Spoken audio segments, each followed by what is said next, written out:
नमस्कार दोस्तों, स्वागत है आपका आज के इस खास वीडियो में। आज हम बात करने जा रहे हैं एक ऐसी खबर की जो सीधे तौर पर आपके बजट, आपकी जेब और आपकी ईएमआई को प्रभावित करती है। जी हाँ, हम बात कर रहे हैं भारतीय रिजर्व बैंक आरबीआई के उस बड़े फैसले की जिसमें उन्होंने रेपो रेट में 0.50% यानी 50 बेसिस पॉइंट की कटौती की है। नया रेपो रेट अब 5.50% हो गया है।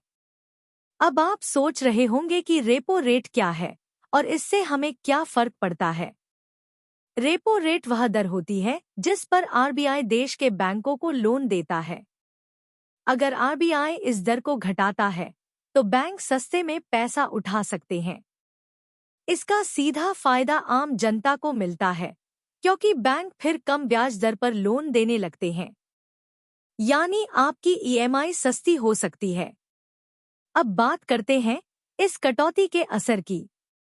अगर आपने 50 लाख रुपए का होम लोन ले रखा है और अभी आप 9% ब्याज चुका रहे हैं, तो अब जब बैंक ब्याज घटाएंगे, आपकी मासिक ईएमआई लगभग 1,500 रुपए तक कम हो सकती है।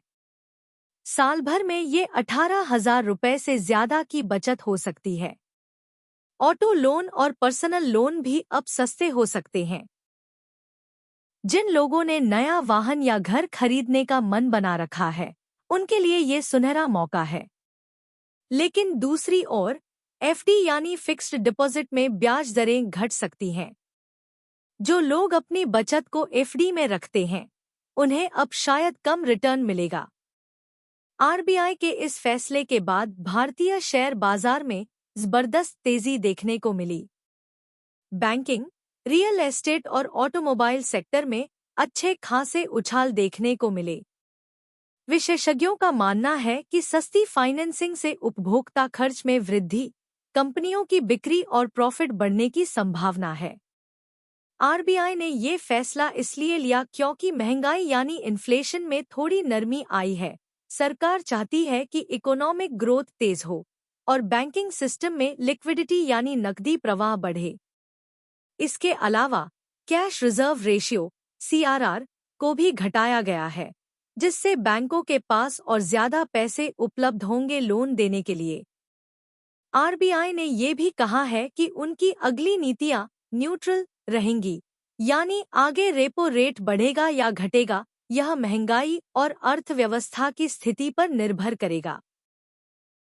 कुछ विशेषज्ञ मानते हैं कि अगर महंगाई और कम होती है, तो आरबीआई आगे जाकर एक और कटौती कर सकता है।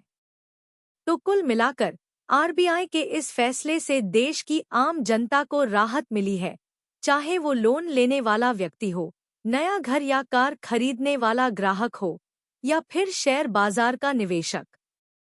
लेकिन दूसरी ओर एफडी धारकों को थोड़ी निराशा हो सकती है। अब सवाल आपसे, क्या आपको लगता है कि यह फैसला देश की अर्थव्यवस्था को रफ्तार देगा? क्या आप इसका लाभ उठाने की सोच रहे हैं? कमेंट करके जरूर बताएं। वीडियो अच्छा लगा हो तो लाइक करें, शेयर करें और चैनल को सब्सक्राइब करना ना भूलें। आपके लिए हम रोज लाते हैं ऐसे ही आसान भाषा में आर्थिक और वित्तीय अपडेट। धन्यवाद। फिर मिलेंगे अगली वीडियो में।